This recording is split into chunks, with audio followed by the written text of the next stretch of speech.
Thank you, Madam Assistant Speaker. I begin today by acknowledging the traditional custodians of the land on which we gather, the Gadigal people of the Eora Nation, and I pay my respects to elders past and present. I also acknowledge the custodians of the South Coast electorate, the Jerrinja, Wandi and Murrumarang people of the Yuin Nation. The place I call home belongs to the Murrumarang people. Murrumarang Beach is my home beach and where Captain Cook first documented the sighting of our first Australians on the 21st of April 1770. I would also like to acknowledge the elders that have joined us here in this place today. Auntie Joan, Auntie Jean, Auntie Mary, Auntie Ruth, Auntie Jenny and Auntie Grace. I am truly honoured to have you here, especially during Reconciliation Week. And I thank you for your continued connection to land and water and for sharing your culture with all of us. And I will continue to advocate with you to protect your sacred burial ground at Huskisson. I am proud to be part of a progressive New South Wales government that will work alongside you towards a treaty for New South Wales. Yeah. I look forward to the national referendum later this year to give you and all First Nations people the voice that you deserve. Yeah. Auntie Mary, it's an honour to have you here as the matriarch of the Butler family, a teacher in the public system for over 55 years. What an achievement. It's an intriguing road that brings us to this place.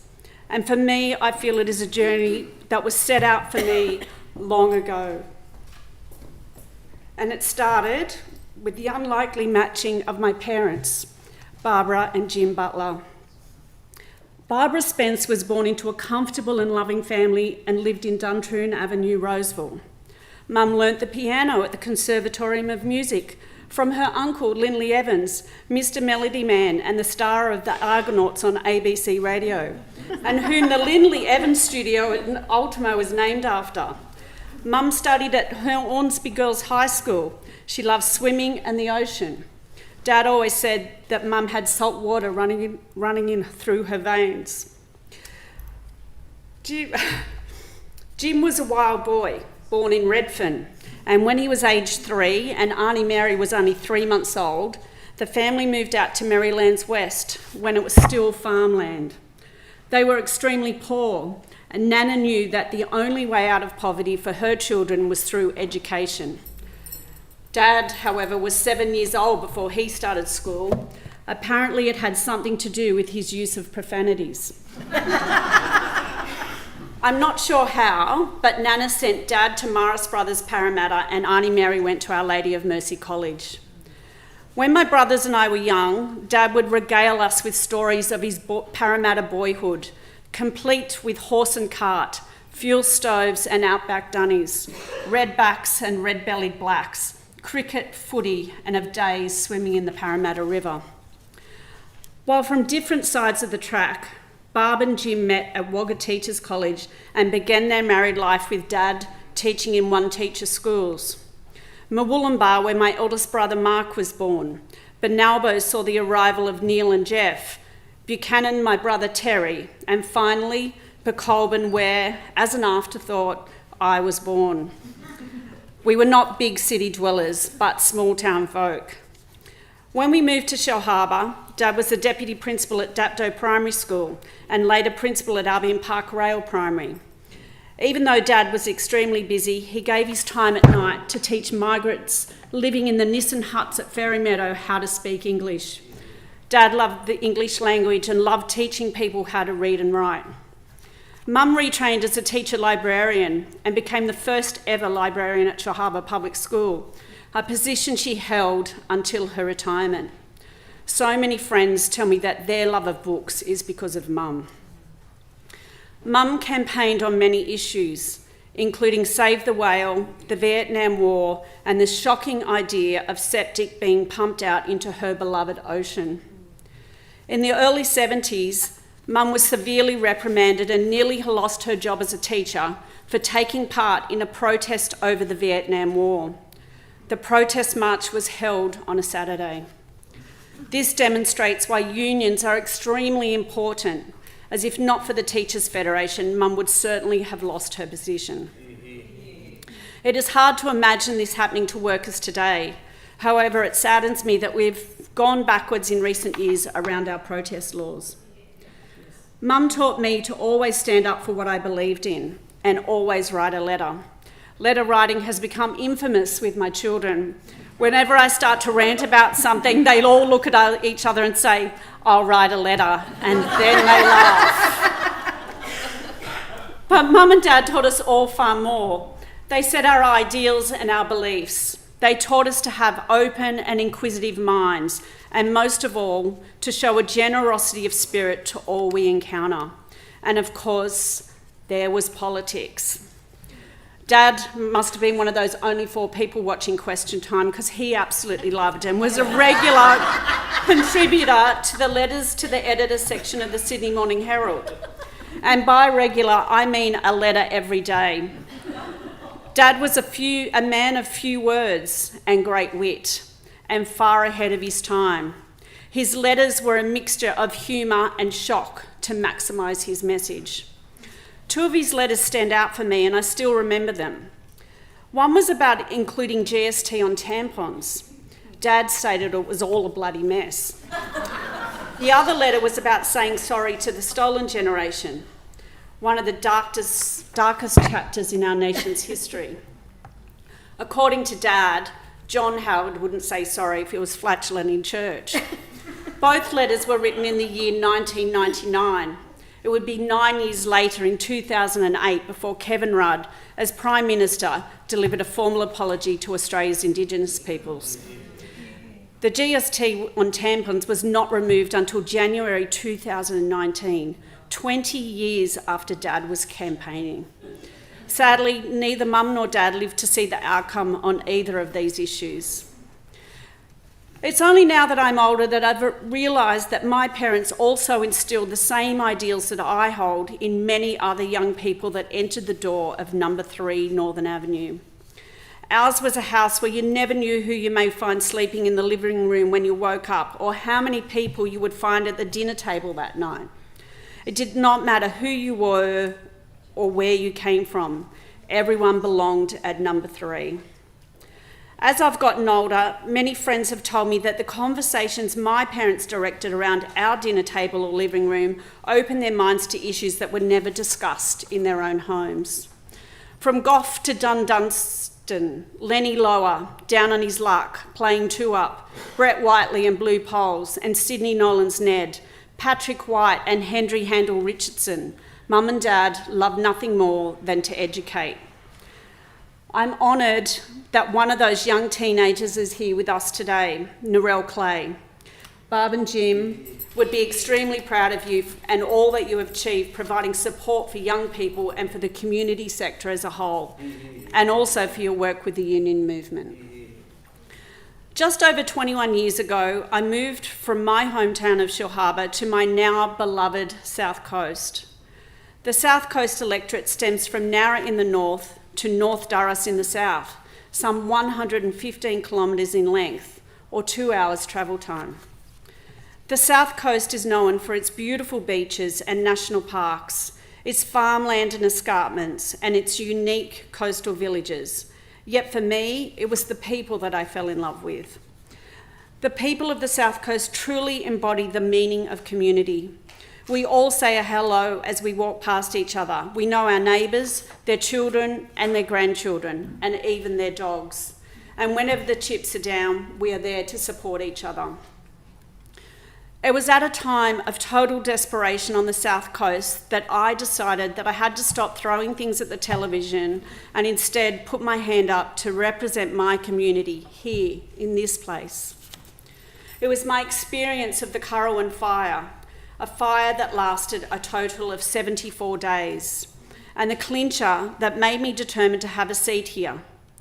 While the fire had torn through rural properties in its early days, it was the communities of Borley Point and Kyola that were the first villages to be hit by the fire in early December 2019. While the media could film our house with 40-metre flames surrounding it and with the Crossroads RFS crew miraculously saving it, and the septic pump-out tank could drive in and out and the rubbish could get collected, my community could not get food, medicine, or even bottles of water delivered. And when I turned to the media to try and get somebody to take action, I was told to stop making a fuss.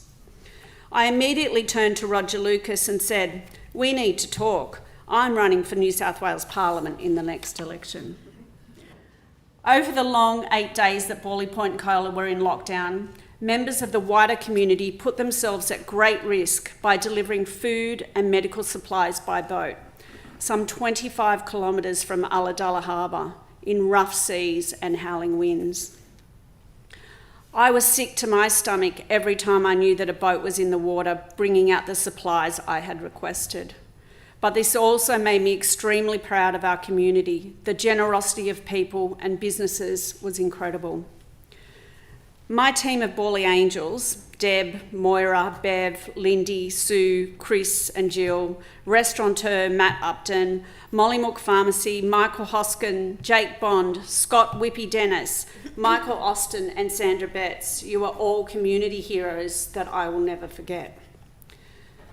What saddened me further was that 5 weeks later, when the rest of the South Coast burnt, the same thing happened in other communities. It became obvious that there was no plan put in place for a disaster of this magnitude, and once again, people put their lives at risk and delivered food and supplies to other communities via boat. And there were heroes in every community. I will never forget the Rural Fire Service volunteers who worked tirelessly for over 2 months, and it took its toll on many. Charlie Magnuson was the captain of the Bawley Point Rural Fire Service at the time, and it was his cool head that kept people calm and safe over many weeks. Like many RFS volunteers, Charlie and Hendrik Boone and their crews were involved in a number of extremely dangerous rescues during the Currowan fire, and they saved many lives. But the loss of houses was overwhelming, especially at Conjola Park. My electorate will feel the after effects of this natural disaster for many years. Post-traumatic stress was felt by many people in the community, and while we are all healing, the smell of smoke will still cause alarm bells to ring in all of us for some time to come. I am proud of how resilient the community is and how through adversity we have all pulled together. It was through this resilience that my community identified that in an emergency, the number one concern is the loss of power, as when we lose power, we lose communication. And in my community, as we all rely on tank water, our water pumps do not work, so we also lose our water supply. A small committee was formed to work with Endeavour Energy to put Kyola and Bawley Point onto a microgrid that draws electricity from renewable sources such as solar panels and batteries. With the installation of a community battery, our communities will have a consistent supply of power, which, as we found out, is so important during a disaster. I am proud to be part of a government that will invest in renewables for our future. Madam Speaker, today the South Coast electorate is experiencing another disaster, and that is a housing crisis like no other we have seen before, and it was not caused by the Currowan fire. Over the past 12 years, we have seen record numbers of social housing stock sold off, with less than 10% of this housing stock being replaced. The sale of social housing stock, combined with an unregulated short-term rental market, has caused the perfect storm to drive the housing shortage to a point where it is at a crisis. It is no longer just marginalised communities experiencing homelessness. It is our essential workers, our retail and hospitality workers, and hard-working families. It is affecting our whole community. There is no doubt that the South Coast electorate needs more housing stock, but how and where we grow is extremely important. The South Coast is special, And while we do need to grow, we also need to preserve the character of our coastal villages and protect our endangered wildlife, especially after the devastating fires of 2019 and 20. Our small coastal villages and our natural environment not only make us all live where we do, but is also why the South Coast is, after Sydney, the most popular tourist destination in New South Wales. The moment we have wall-to-wall houses from the mountains to the sea is the moment that tourists will stop coming to our region and our small businesses will suffer and we will have a crisis of a different kind. My vision is one where we can develop our major town centres of Nowra and Ulladulla and build up instead of out, so we can protect our coastal villages and our environment.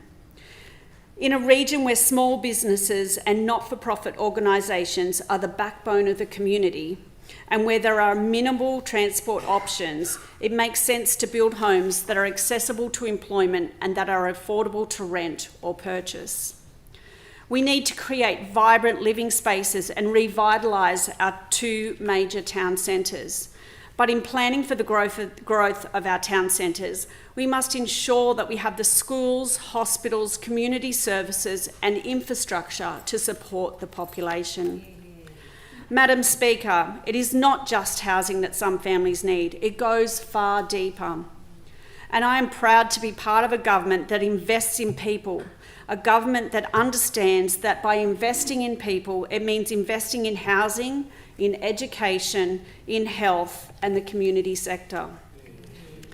In recent years, Ulladulla has experienced massive growth, and due to the lack of infrastructure planning, we have schools that are overcrowded and a hospital that has been downgraded, so much so that you can no longer deliver your baby locally.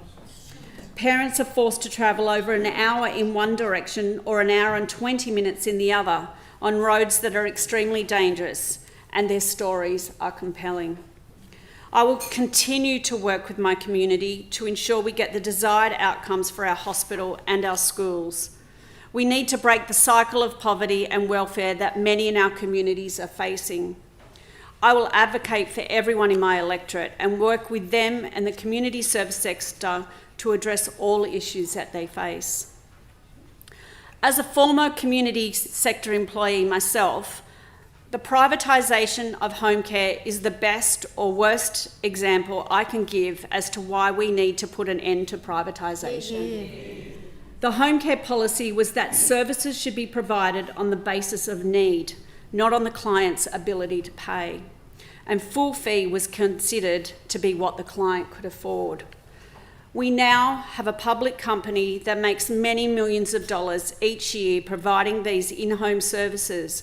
And sadly, many people in my community tell me that they have now cancelled their services as they cannot afford the exorbitant fees.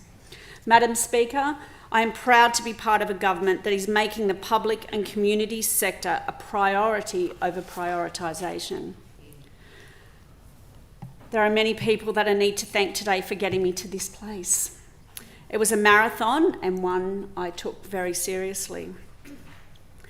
The first people to thank are both life members of the Labor Party, Roger Lucas and Paul Mitchell. Thank you for your belief in me. From day one, 3 and a bit long years ago, you supported me. Thank you for all your advice, your campaigning, your chauffeuring, and all the work behind the scenes. And most of all, the selfless donation of your time. To my campaign staff, Michelle Moran, Oliver Plunkett, Jake Curry and Stuart Crofts. What a team. You all worked tirelessly to achieve the most amazing outcome. To Michelle, this win was for you. Thank you to the Labor leadership team and to all the MPs that supported me during the campaign and for your belief in me. All those trips to the South Coast paid off. To Fiona Phillips, member for Gilmore, John Cotlash, our branch members, Young Labor, the unions, Emily's List, and everybody that has supported and guided me. Those of you who have been there every step of the way, thank you from the bottom of my heart. It was truly overwhelming to me that people that I had never met before gave so much, and I will always be grateful. To Emily and George, you probably have no idea, but you both gave me the determination and bloody-mindedness I needed to win. George, late last year, you sat me down and told me that if I won the seat of South Coast, then Chris Minns would be the next Premier. Absolutely no pressure. Emily, you sat me down and asked me if I was sure I really wanted to do this. Extend her time. Thank you. Member, is the request granted? Yes. Thank you. Emily, you sat me down and asked me if I was sure I wanted to do this. It's a huge margin. You probably won't win. And if you do, it will be really big news. I just had to prove you wrong. To my brother Jeff, who's travelled down from Byron today. Jeff, you've always been my rock. You are truly one in a million and loved by all. To your beautiful wife, Karen, thank you for looking after him. It's a big job. And having a friend as a sister-in-law is truly special. To Bob and Dottie, you are friends that have become family. Migrants to Australia in 1975 that never left the table at 3 Northern Avenue. When Mum and Dad died, I was only in my 30s with young children, and you became our family, and we all love you. Thank you for being you. To my children, Caitlin, Jared, Emily, Megan, and Brendan, thank you for keeping everything in perspective. You keep me young at heart, and I love being in your presence. I am so proud of each and every one of you. You're beautiful human beings with amazing futures in front of you. To Caitlin, thank you for producing the most adorable grandchildren in the world. You can be so proud of Geordie and Charlotte. Barry. There are no words to adequately say thank you to you. And I really don't know how you put up with me. When I wanted to go and work in the Northern Territory on remote communities, you said, off you go, even though Brendan was still at school and doing his HSC. When I said I wanted to open a business, you said, let's do it. And when I said I wanted to run for Parliament, you said, okay then. You have washed my clothes and cooked my dinners. You made sure the kids were okay and you walked my dog. You have let me be me and allowed me to follow my dreams, and I will always be indebted to you. Lastly, to the people of the South Coast electorate, I stand here today very humble and proud, and I thank you for giving me the opportunity to represent you in this place. I am well aware of the honour and responsibility that you have bestowed on me, and I will work hard to advocate for the needs and aspirations of our community. Thank you.